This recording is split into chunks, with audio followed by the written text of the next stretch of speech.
So I appreciate everyone's patience. For those of you watching this after the stream, I may include this explanation as to what's happening recently. But me and my family have been in the process of moving, so a lot of time has been dedicated to that, and not a lot of time has been allotted for streaming, sadly. So I don't even know if we broke 7K trophies this past season. Like the last 2 weeks of the season, I hardly played.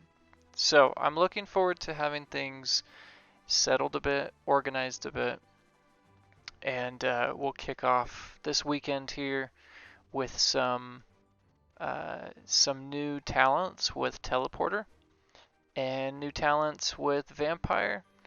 And as we scroll down here, we've got a new unit down here that we'll be discussing, a new legendary. So a lot going on in this video, and for those of you catching the live stream, welcome. For those of you catching the video after the fact, thank you for watching.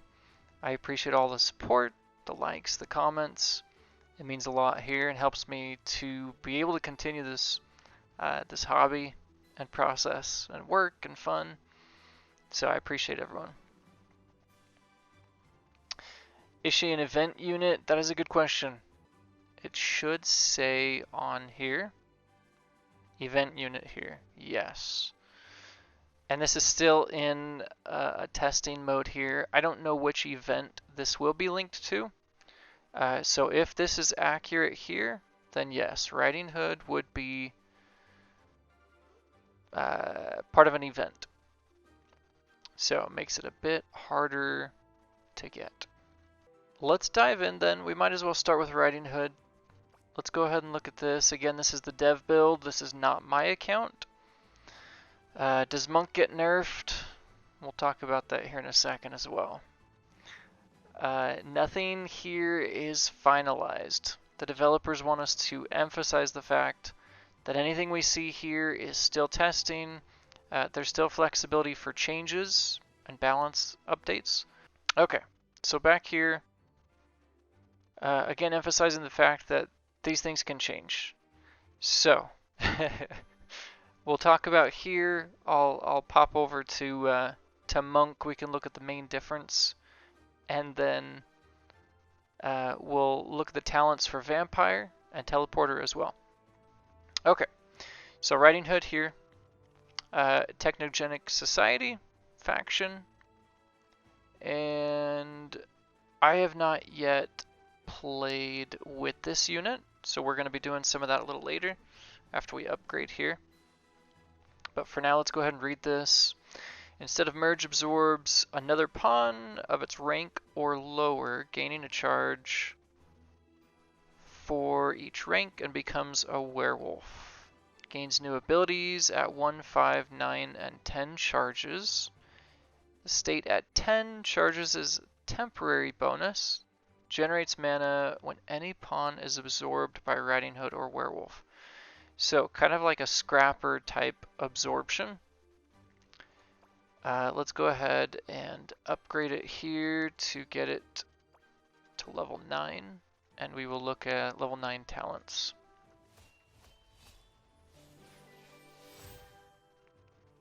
Interesting concept. So we've got Wolf's Nature and Alpha Hunter.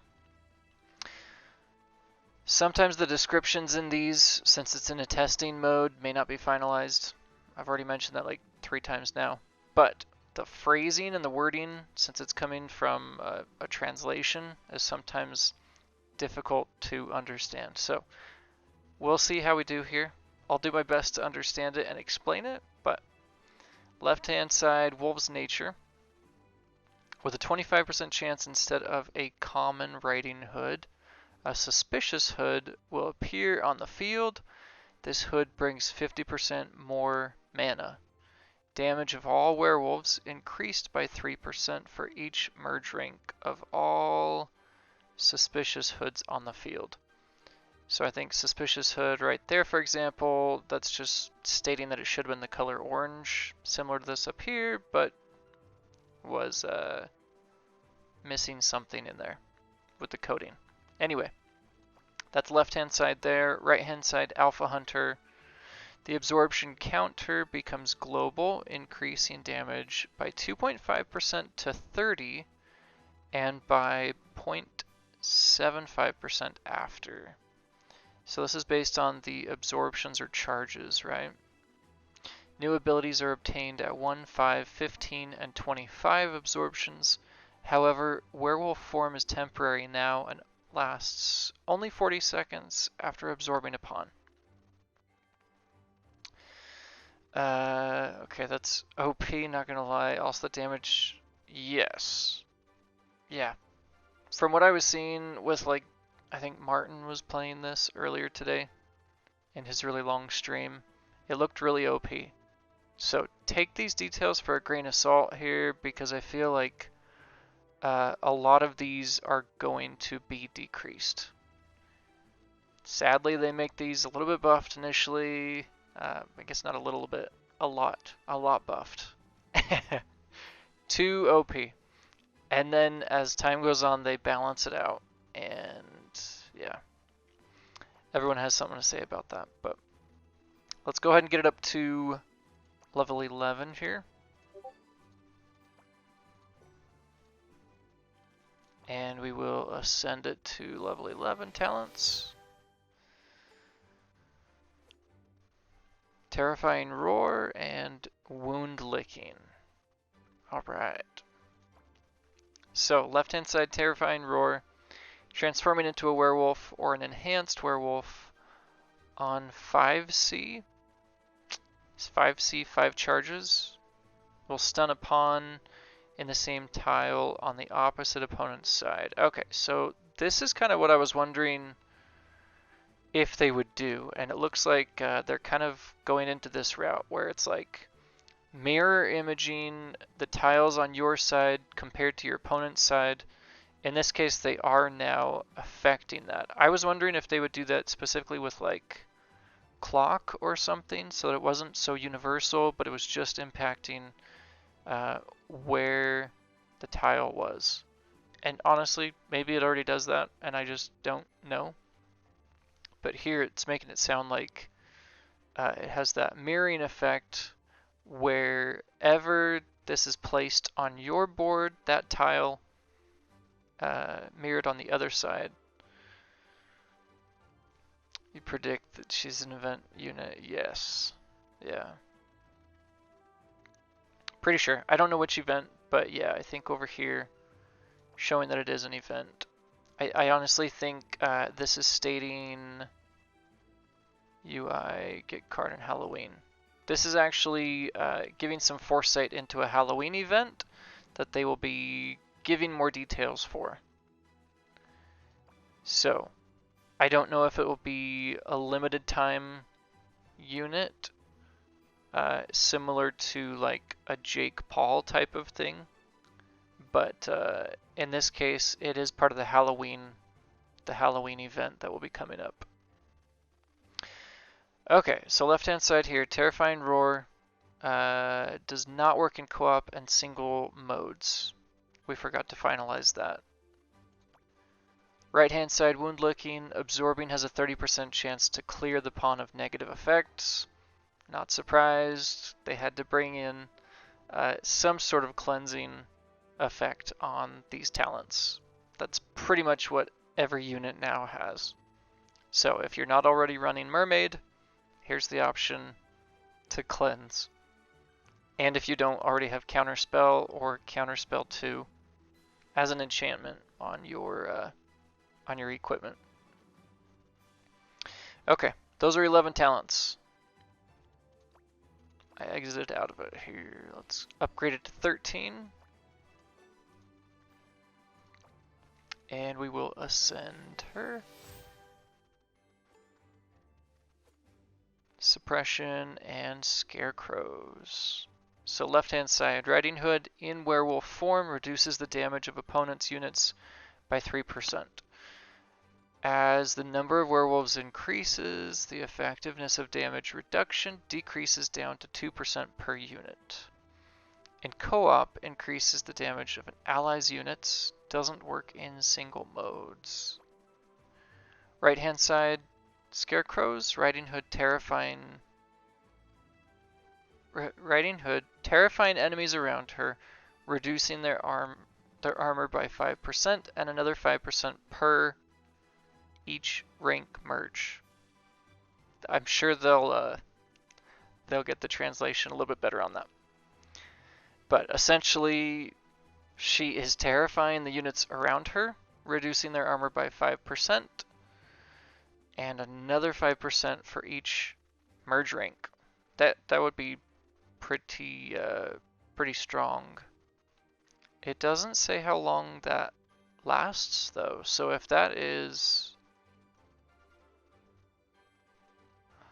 terrifying the units or the enemies around her.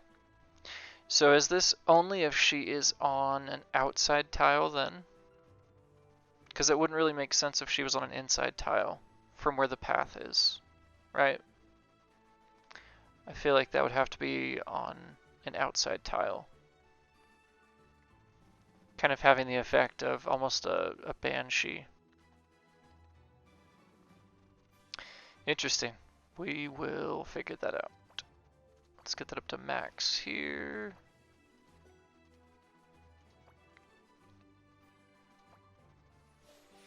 And we'll take a look at the final talent here. Gift for Grandma. When Riding Hood appears on the field, she will feed a pie to a random werewolf with a 50% chance, increasing its crit by 5%. The effect does not stack. Interesting. So how does it keep track of that? I wonder if there will be some sort of glow around it or effect or something showing that it's already been affected by that pie. I don't know. We'll see. Alright, so that's Riding Hood. We will do some gameplay here in the next little bit to figure out how best to work with that into a deck. As you mentioned, definitely going to be OP also with Knight Statue. So we'll have to figure that out. Let's come up here and take a look at Vampire talents. We'll go ahead and upgrade this to level 9. And ascend.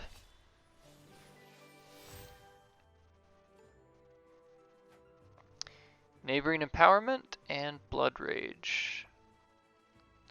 Okay, left hand side here. Level 9 talent, Neighboring Empowerment. The vampire can now bite any units of the same merge rank or lower. Can now bite any units of the same merge rank or lower. When bitten, the target unit becomes empowered for 15 seconds, increasing its damage to monsters bitten by 15% for every rank of the vampire that bit it. After 2 biting, the vampire cannot bite units for 20 seconds. With rank increase, the time decreases by 1 second. Okay. So he's no longer biting enemy monsters only. He's also potentially biting the units. And this is talking about the units on our side, right? Not enemy units. Let's see if that's what this one does here. Blood Rage, the vampire can now bite any units of the same merge rank or lower. When bitten, the target unit loses a merge rank. Oh boy. That's like Shaman. And the vampire becomes empowered for 22 seconds. When it starts attacking the first target, the unit's damage and attack speed increase by 300%, and the unit has a 50% chance of dealing area damage. Wow. Okay. So that's like, oh boy, this could be a really toxic deck. If you have vampire, the toxic talent of vampire with shaman too? Okay. I clicked out of it again. Let's upgrade it to 11 and take a look at the 11 talents here.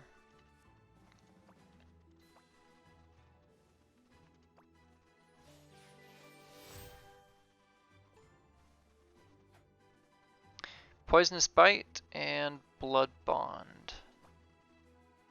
So left hand side talent 11, the vampire's damage becomes poison damage.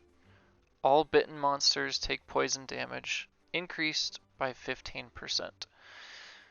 I feel like in lower arenas, vampire is definitely going to be one of the meta units. I know when you're really, below like what, 1,000 trophies, vampire can be really nice to have, but especially if you can have talents on it now, that's going to be a big, big difference. Right talent, Blood Bond, the armor of bitten monsters decreases by 10% and by another 10% for each empowered unit, but cannot be decreased by more than 50%. Okay. Interesting. Let's get it up to 13 here.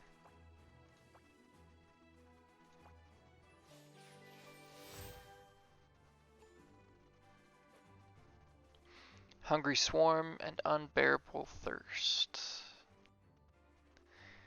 When biting a unit, the vampire has a 40% chance of releasing a flock of bats that fly over all monsters, dealing 100% of the vampire's damage and draining 10% of mana from the cost of the bitten monsters.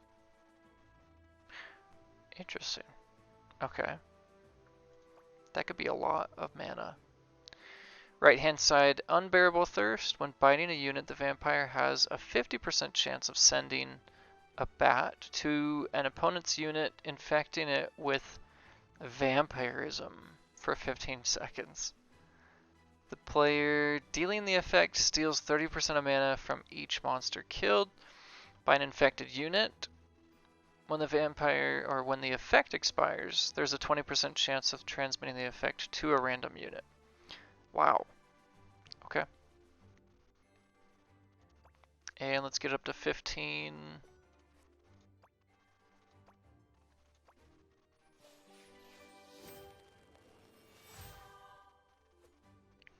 Becoming a lord. Once every 20 seconds, a random vampire will become a lord. When a unit is bitten, the lord raises a white from a grave on the opponent's side. The white has increased armor and speeds up neighboring monsters by 25%. Once the white is summoned, the vampire loses its lord status. In co-op mode, the white appears at the beginning of the path and slows down the monsters. Interesting. Okay. I feel like those are pretty powerful talents for vampire there. Let's go take a look here at I kept calling her teleporter. Portal mage. Not to be confused with portal keeper.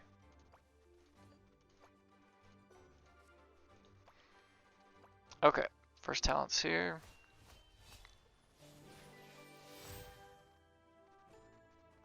This is definitely a unit that does not get a lot of attention. So, it'll be interesting to see what decks Portal Mage will appear in. Left hand side, Portal Warp has a 30% chance when teleported of warping a monster and sending it to the opponent's path. Wow. Is that the same for bosses too? The player receives mana for killing the monster, but the opponent does not. Does not work on bosses or mini bosses. That answers my question. Lowers the defenses of the teleported monster by 40% in co-op and single player modes. Interesting. Hard Landings, the right hand side talent. Instead of standard area damage, All teleported monsters except for bosses and mini-bosses now deal damage within range equal to 2% of the teleported monster's current health.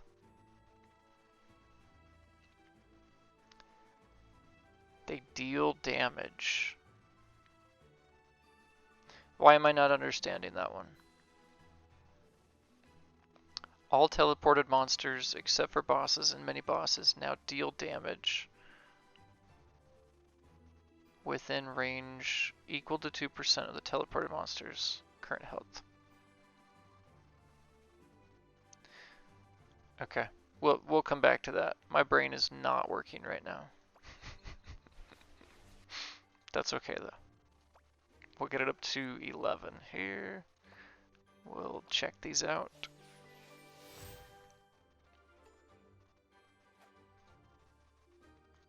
Okay, left hand side, through time.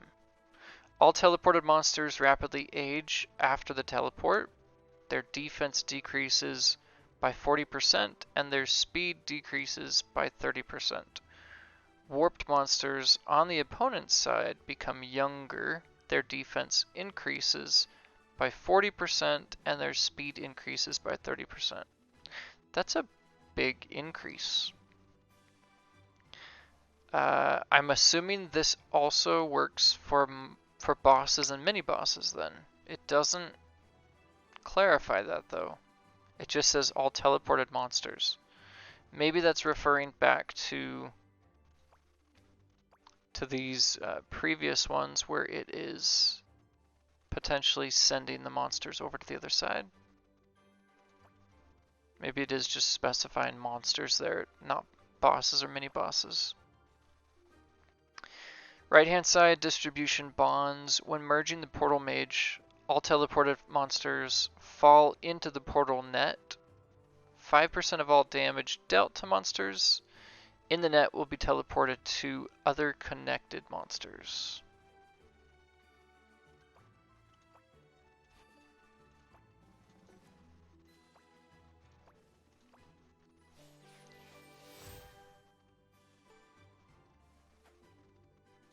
Empowering and vulnerability. So left talent, teleported or warped monsters will give 20% more mana. I feel like people are going to have a ton of mana. You've got, each of these new units that's giving extra mana. Not the new units. Each of these new units to be updated. Each of these units receiving updates. Portal Mage, Vampire, and Riding Hood. Right? Riding Hood does mana as well, right? What was it? Which one was it? I swear there was one. Now I don't remember. Maybe not. Either way, they're gonna have a lot of mana. Okay, back to this. 20% more mana from the teleported or warped monsters. Right hand side, vulnerability. Teleported monsters take 20% more critical damage. Critical damage will be 20% less for warped monsters on the opponent's side. Okay, let's check out the final talent here.